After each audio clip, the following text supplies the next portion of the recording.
اور جب ان سے کہا جاتا ہے کہ جو کتاب اللہ نے اب نازل فرمائی ہے اس کو مانو، تو کہتے ہیں کہ جو کتاب ہم پر پہلے نازل ہو چکی ہے ہم تو اسی کو مانتے ہیں، یعنی یہ اس کے سوا اور کتاب کو نہیں مانتے، حالانکہ وہ سراسر سچی ہے، اور جو ان کی آسمانی کتاب ہے اس کی بھی تصدیق کرتی ہے۔ ان سے کہہ دو کہ اگر تم صاحب ایمان ہوتے تو اللہ کے پیغمبروں کو پہلے ہی کیوں قتل کیا کرتے تھے؟ اور موسیٰ تمہارے پاس کھلے ہوئے معجزات لے کر آئے، پھر تم ان کے کوہ طور پر جانے کے بعد بچڑے کو معبود بنا بیٹھے، اور تم اپنے ہی حق میں ظلم کرتے تھے۔ اور جب ہم نے تم لوگوں سے پختہ عہد لیا اور کوہ طور کو تم پر اٹھا کھڑا کیا اور حکم دیا کہ جو کتاب ہم نے تم کو دی ہے اس کو زور سے پکڑو اور جو تمہیں حکم ہوتا ہے اس کو سنو، تو وہ جو تمہارے بڑے تھے کہنے لگے کہ ہم نے سن تو لیا لیکن مانتے نہیں، اور ان کے کفر کے سبب بچڑا گویا ان کے دلوں میں رچ گیا تھا۔ اے پیغمبر ان سے کہہ دو کہ اگر تم مومن ہو تو تمہارا ایمان تم کو بری بات بتاتا ہے۔ کہہ دو کہ اگر آخرت کا گھر اور لوگوں یعنی مسلمانوں کے لیے نہیں اور اللہ کے نزدیک تمہارے ہی لیے مخصوص ہے تو اگر سچے ہو تو موت کی آرزو تو کرو، اور ان اعمال کی وجہ سے جو ان کے ہاتھ آگے بھیج چکے ہیں یہ کبھی اس کی آرزو نہیں کریں گے، اور اللہ ظالموں سے خوب واقف ہے۔ اور ان کو تم اور لوگوں سے زیادہ زندگی کے حریص دیکھو گے، یہاں تک کہ مشرکوں سے بھی بڑھ کر۔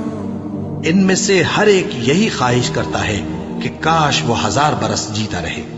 مگر اتنی لمبی عمر اس کو مل بھی جائے تو اسے عذاب سے تو نہیں چھڑا سکتی، اور جو کام یہ کرتے ہیں اللہ ان کو دیکھ رہا ہے۔ کہہ دو کہ جو شخص جبرائیل کا دشمن ہو اس کو غصے میں مر جانا چاہیے، کیونکہ اس نے تو یہ کتاب اللہ کے حکم سے تمہارے دل پر نازل کی ہے جو پہلی کتابوں کی تصدیق کرتی ہے اور ایمان والوں کے لیے ہدایت اور بشارت ہے۔ جو شخص اللہ کا اور اس کے فرشتوں کا اور اس کے پیغمبروں کا اور جبرائیل اور میکائیل کا دشمن ہو تو ایسے کافروں کا اللہ دشمن ہے۔ اور ہم نے تمہارے پاس سلجھی ہوئی آیتیں ارسال فرمائی ہیں، اور ان سے انکار وہی کرتے ہیں جو بدکردار ہیں۔ ان لوگوں نے جب اللہ سے کوئی عہد کیا تو ان میں سے ایک فریق نے اس کو کسی چیز کی طرح پھینک دیا۔